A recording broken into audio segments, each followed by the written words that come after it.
Meus amigos, muito boa tarde a todos vocês, saudações rubro-negras a todos, muito obrigado a você aí, companheiro rubro-negro e anti-rubro-negro que vai participar comigo desse debate. Mais uma vez eu vou te pedir para deixar o seu comentário, porque ele é muito importante para mim e você sabe, porque eu sempre te digo, eu leio todos os seus comentários. Pediria a você aí também para se inscrever no canal, caso você não seja inscrito, pediria a você para recomendar esse vídeo, esse canal nas suas redes sociais. Pediria a você para deixar o like, porque assim o ininteligível ninguém consegue entender.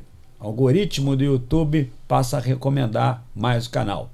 Uma última coisa é que eu vou deixar aí na descrição um link para você poder baixar o OneFootball.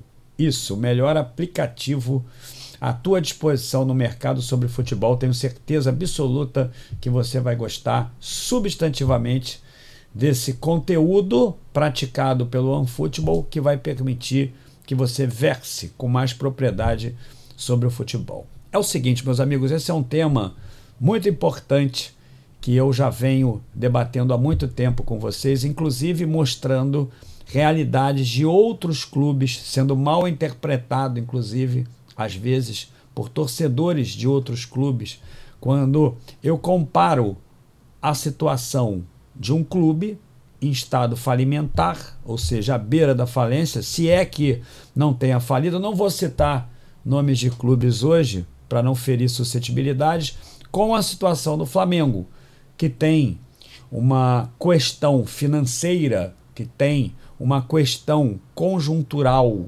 econômica muito diferente das outras equipes que enveredaram para o terreno da SAF, que pode até ter volta, mas seria mais catastrófico ainda a volta do que o ingresso nesse terreno, no meu entendimento, e pelos exemplos que nós temos no mundo inteiro. Então eu tenho debatido muito isso com vocês, sempre temeroso que o Flamengo se transforme numa SAF sem que haja qualquer necessidade para isso, até porque tem exemplos no mundo inteiro de insucessos, tem exemplos de que os torcedores, depois que caíram em si, entenderam que por mais que tivesse sido a última alternativa para que saíssem desse estágio falimentar, se arrependeram bastante, simplesmente porque eles passam a torcer por uma entidade privada e não pelo clube para o qual aprenderam a torcer desde crianças. No meu entendimento, funciona dessa forma. Portanto, eu sempre fiquei, vou até usar uma hipérbole aqui, talvez, muito aterrorizado com essa possibilidade, e eu nunca tive nenhuma dúvida que o propósito do Rodolfo Landim era nos fazer enveredar por esse terreno. E daí, você pode, companheiro rubro-negro e anti-rubro-negro, fazer uma série de elucubrações. Você pode pensar sobre os motivos os quais levam o Landim a tomar parte dessa decisão. Tem vários deles, inclusive até que ele assumiria, junto com o corpo diretivo do Flamengo, a gestão do Flamengo na medida em que constituiriam uma empresa para poder gerir o Flamengo, ou seja, interesses particulares. As relações, elas são sempre válidas na medida em que você não consegue explicação imediata para isso. Veja bem que muitos, ou talvez, tomara, alguns, vão estar persuadidos pelos comentários de outrem, que na verdade querem de fato mudar a configuração jurídica do Flamengo. Tem anti-rubro-negros, inclusive, que assistem ao canal, que vão deixar seus comentários ali dizendo que a SAF seria espetacular e etc., justamente para te demover da ideia de que a SAF seria catastrófica para o Flamengo, inclusive com projeções megalômanas do Landim, dizendo que o título de sócio proprietário seria do valor de 600 mil, que subiria de 17, 18 mil, que é o que custa hoje, para 600 mil.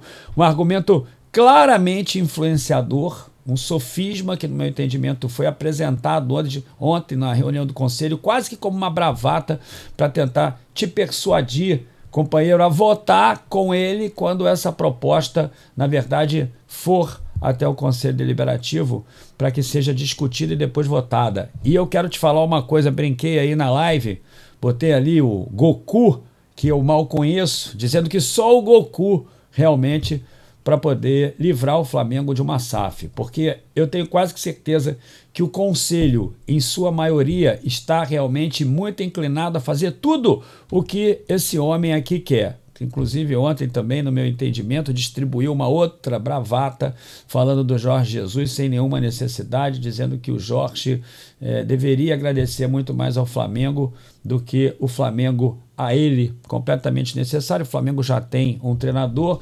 Isso aí é desprezar um ídolo da nação rubro-negra que, no meu entendimento, o Jorge Jesus alcança essa condição. Não se trata de quem deve mais, trata-se de respeito mútuo. Eu acho que é assim que deve funcionar. Então, esse homem aí, ele ontem na reunião do Conselho Deliberativo e diante dessa bravata também sobre o Jorge Jesus, como eu falei, completamente necessário, ele foi aplaudido e foi vaiado. E quando eu leio que ele foi vaiado numa reunião de conselho, realmente eu consigo ver lá no fim do túnel um facho de luz que me permita entender que haja uma saída. Portanto, eu gravo esse vídeo aqui com um propósito claro de tentar mostrar para você, companheiro rubro-negro, qual é o caminho que o Landim quer tomar. Inclusive até porque também não é segredo para ninguém que ele gostaria de concorrer o ano que vem para mais um mandato de 3 anos e que, inclusive, também queria que o próprio mandato dele, o atual, se estendesse para 4 anos ao invés de 3, como manda. Isso mesmo, como manda o Estatuto do Flamengo que ele quer mudar. Então eu, de fato, me revolto muito com isso, porque, como eu falei para vocês, isso é uma catástrofe. Eu soube disso ontem, durante a live, a reunião do Conselho estava sendo realizada e eu estava na live e alguns companheiros começaram a me dizer sobre essa resolução, sobre essa manifestação do Landim. Por que resolução? Essa resolução, entenda isso, de apresentar definitivamente a sua opinião. E aí tem algumas vozes que são contrárias a isso, como Bandeira de Melo, da oposição, outras vozes importantes também, que já se manifestaram contrárias à SAF, como Márcio Braga, enfim. De fato, não dá para comparar a situação do Flamengo com a situação de qualquer clube que necessitou mudar a sua configuração jurídica. E aí eu busquei aqui essa reportagem muito bem feita, aliás, como sempre, do Coluna do Fla, e para poder embasar os meus argumentos, para que você não entenda que eu tenha tirado essa manifestação, que eu tenha realmente exposto a minha contrariedade em função de boato. Não foi, ele realmente falou isso lá no Conselho Deliberativo, assim como falou o que eu contei para vocês sobre o Jorge Jesus também. Então ele está aqui, ó. O presidente do Flamengo voltou a defender a SAF em evento da Gávea. O Flamengo vive um momento financeiro positivo, com arrecadações superando a barreira do bilhão. Prestem bem atenção. No entanto, o presidente do clube, Rodolfo Landim, é favorável que o rubro-negro adote o modelo da Sociedade Anônima do Futebol Popular, SAF. A declaração foi dada nesta terça-feira durante a reunião do Conselho Deliberativo da Gávea. Então vamos lá. Rodolfo Landim relatou que se o clube fosse uma empresa com resultado financeiro obtido, o título de sócio proprietário valeria cerca de 600 mil. Isso é uma irrealidade. Isso aí, meus amigos, é algo risível, porque isso não vai acontecer. Ele fala isso porque ele quer que você aí, conselheiro, concorde, porque dessa maneira você vai receber 600 mil. Ora, quem é que vai comprar o Flamengo? Imagina quantos sócios proprietários o Flamengo tem e mais ainda aquilo que vai receber. Seria uma quantia astronômica, presta bem atenção, completamente real ao que esse investimento geraria de lucro. Porque quando você faz o investimento, você tem que ter naturalmente uma perspectiva de lucro que mais do que compense aquilo que você investiu. Afinal de contas, o capital que você tem é para investimento. E qual é a intenção de uma organização privada? É lucrar, é sempre lucrar. E é por isso que eu acho que isso não se aplica para um clube como o Flamengo, que gera mais de 1 bilhão de receita e que não tem dificuldade econômica.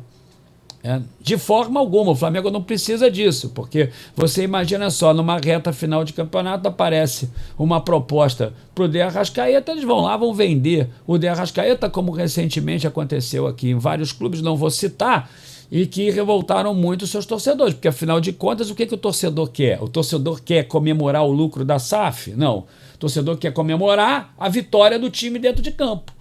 É isso que ele quer fazer. Então ele não vai sair por aí comemorando que determinado jogador foi vendido e a organização jurídica que comprou o seu time acabou lucrando muito com isso. Ele não vai se orgulhar disso, ele não vai chegar em algum lugar e vai dizer assim, tá vendo só? O meu clube valia a pena, o meu clube vale muito, olha quanto a organização que comprou o meu clube está lucrando. Gritando pela janela, comemorando ali a vitória lucrativa da empresa que pagou e não a derrota do time dele dentro de campo, porque o time claramente fica mais esmaecido. O propósito, meus amigos, não se enganem. O propósito não é fazer com que o Flamengo, vou citar aqui o meu time, o Flamengo ganhe. O propósito não é fazer com que o Flamengo seja triunfante, que aquela sala de troféus que você tem lá na Gávea aumente com títulos mais importantes, não é? E aí esses argumentos megalômanos, eles acabam te levando a erro. Por isso que eu digo que são sofismas. Então tá lá. É mais gente para competir com o modelo de gestão do sucesso do Flamengo. É uma nova ameaça, mas existem oportunidades. Mantendo o controle com os sócios do Flamengo, podemos vender, por exemplo, o percentual do clube no mercado e assim captar recursos para a construção do estádio de graça. Disse Landim em fevereiro, ou seja, tentando persuadir a torcida agora que o investimento privado, de certa forma, estou chamando assim, né? De certa forma, iria corroborar a construção de estádio, que é outra bravata. O Flamengo agora está se dando mal aí, perdeu uma liminar, perdeu na justiça para o Vasco, vai jogar ali no Maracanã, é outra coisa que eu não consigo entender o que é. Talvez até esteja aguardando isso aí para uma SAF. Não sei o que passa pela cabeça do Landim por muitas das vezes.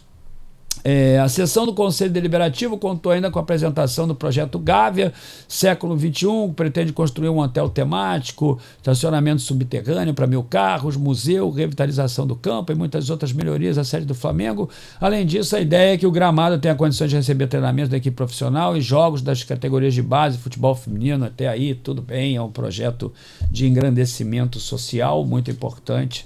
Não existe nenhum problema. Enquanto os bastidores do Flamengo são discutidos, o Flamengo vai jogar hoje no Maracanã e assim se finda a reportagem. Companheiro rubro-negro, eu quero deixar claro para você o seguinte, a minha contrariedade com relação a isso, o Flamengo não precisa disso, o Flamengo tem alavancagem orgânica, isso mesmo, dentro do próprio órgão, dentro do próprio Flamengo, o Flamengo tem essa condição de alavancar investimentos com aquilo que a nação rubro-negra, aquilo que a imagem do clube, aquilo que a marca do clube nos oferta.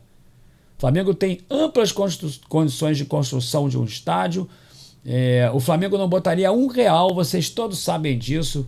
Tem muita empresa interessada em construir um estádio no modelo de parceria com o Flamengo. O Flamengo não faz isso porque realmente não quer, não se iluda com isso. E você aí, conselheiro, achar que o teu título de sócio proprietário vai pular de 18 mil para 600 mil e que você vai enriquecer, que você vai construir a tua independência financeira através do voto na proposta que o Landim vai apresentar para vocês, meus amigos, sinceramente, é cair no conto da carochinha. Isso aí é você acreditar em algo que não tem a menor consistência, porque ninguém vai pagar a você 600 mil por um título de sócio proprietário. Talvez hoje, depois daquela declaração, eu não tenho dúvida, muitas pessoas procuraram migrar de sócio contribuinte para sócio proprietário. Inclusive eu recebi até mensagens no WhatsApp perguntando se a indicação era uma boa, apesar de que eu acho que não tem esses títulos para vender no Flamengo, mas até perguntaram. Para você ter uma ideia aí, algumas pessoas que estavam vendendo os títulos seguraram a venda dos títulos. Não quero mais vender porque caíram nessas paquelas aí. Bom, tenho nada contra ninguém, não ofendi ninguém, apenas quero defender aqui a minha opinião. Eu vou sempre fazer isso porque quero defender o meu clube de algo que seria nefasto. Não tenho nenhuma dúvida. Exemplo lá do Valência, quando a filha do dono do Valência chegou para o torcedor e falou assim: você protesta porque esse clube é meu. Não é? E é verdade. Como é que vai? O clube deixa de ser do torcedor e passa a ser de uma organização privada. Isso é catastrófico. Muito. Isso é muito ruim, está aí a minha opinião. É o seguinte, hoje, quarta-feira, tem um jogo contra o time do Chile pela Libertadores. Tem uma live agora às 4 horas da tarde e depois quando eu voltar do Maracanã. Para meia-noite e 30, meia-noite e 40 eu vou começar a live. Se terminei a live hoje com 2.000 e tantas pessoas, às 3 da manhã, por que essas pessoas não vão estar aqui? Por que vocês não vão estar aqui? Então me esperem chegar. E hoje, 4 horas da tarde, tem uma live de pré-jogo. Se inscreva no canal, deixa o like no vídeo. Você aí, companheiro, baixa o OneFootball. Tenho certeza absoluta que você vai gostar. Talvez até entender mais sobre a SAF nas informações que o OneFootball vai te dar. Tem até lances ao vivo agora. Grande abraço para você. Até mais tarde na live que nós vamos fazer aqui no canal de pré-jogo. E a outra de pós-jogo, se inscreva aí, deixa seu like. Saudações e deixe seu comentário. É muito importante. Saudações.